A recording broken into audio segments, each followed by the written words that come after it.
Hello and welcome everyone. Welcome to another inventRight.com TV show. My name is Andrew Krauss. I co-founded inventRight with Stephen Key over 18 years ago. We've been coaching and mentoring inventors ever since. On this show, we're going to talk about why it's important to do your PPA right. I'm going to cover 3 reasons why it's important to do your PPA right. Now, the first one is not what you're going to think. So it's about creating an impression. So the first one is actually not legal at all. It's about creating an impression with the marketing manager that you're sending your product to or whoever you're talking to at the company.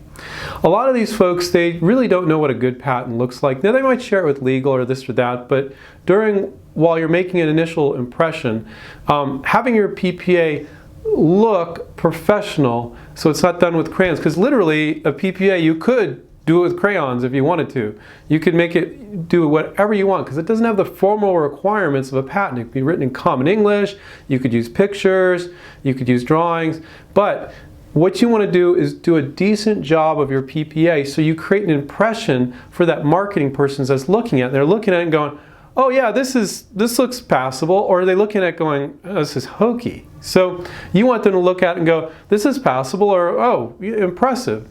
So doing things like including line drawings, they don't have to be professional patent drawings, those are very expensive. They kind of look like patent drawings, so you can find people very affordably to do line drawings for you to throw into your provisional patent. So that's one way to look professional. And then of course, to write it appropriately is another way to look professional to these marketing managers. So that has nothing to do with legal, does it? It has to do with, like, they're taking a look at your product. At some point they're asking for your PPA and they take a look at it and it passes the mustard, you know. Now they might pass that over to legal and they're going to have their legal opinions, but sometimes they don't. Sometimes they just take a look at it and go, oh, okay. I've had students that did deals and they didn't even ask about the PPA until after the deal was done, and the deal wasn't dependent on the provisional patent because they didn't really care about it.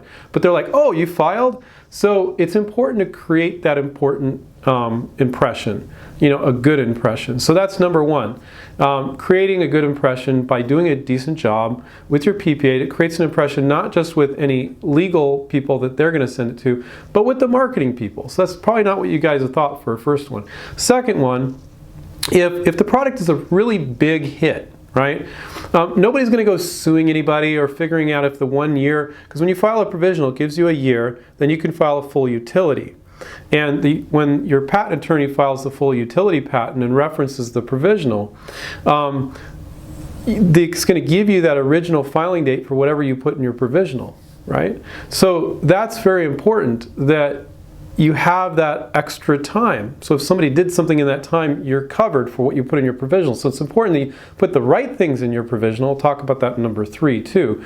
But that if that 1 year is an issue, that you'll be covered because you filed your provisional, then you later, if you're using our approach, try to get the company to pay for the patent. They give you the money, give it to your attorney references the provisional, and you're protected from the date you filed the provisional, not just from the date you filed the patent for whatever you put in the provisional. If you put additional things in the patent, you'll be protected from that date. So it's extremely unlikely that year is going to be an issue, but if it's a big seller and people are trying to challenge your patent and things, that year can be an issue and it can come up. So that's another reason. Reason number 2 is to do a good job with your PPA. So if that 1 year the PPA gives you is an issue and you need that original priority date back to when you filed the PPA, that you're covered. And usually that will only come up if they're making tons and tons of money and people are challenging it. But that's another reason why I want to do a good PPA. The last one is one of my favorites, and it's about variations. So one of the most important things you can do to file a PPA really has nothing to do with legalese or wording. It has to do with thinking about all the variations, improvements, and workarounds. When most inventors get an idea, they put blinders on. They're like, this is what it is, this is what it is. Well, you have to figure out what else it could be. You have to figure out the other things that might be 75% as good or 80% as good or just as good, but it's not the version you're pitching. You want to throw all that into your provisional patent.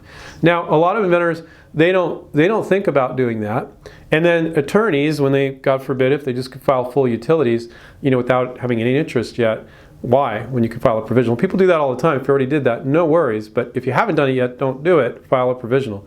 But when you throw those variations in, attorneys won't grill the inventor about, well, did you do all the variations improvements? Some good ones will, some won't. They'll just take whatever junk the inventor gives them and then make it legal. So filing a good PPA is about thinking about the variations, improvements, and workarounds. Don't get ridiculous. It's just like if another version is only half as good, well, that's not even competition. Don't even spend your time putting it in the PPA.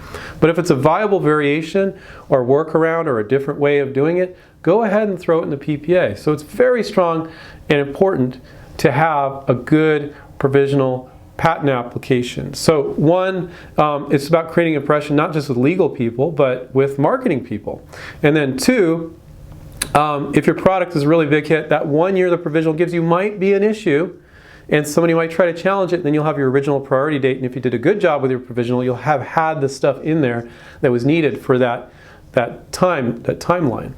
So, and then thinking about all the variations so you have a strong PPA and including those. So I want to remind everybody to take care, keep inventing, and we'll catch up with you next time. See ya. Hi, this is Stephen Key, and I just want to thank you for watching inventRight TV. We're here to save you time, save you money, and show you how you can bring your products to market through licensing. So please subscribe down below, click on the button, and tell your friends. Thank you.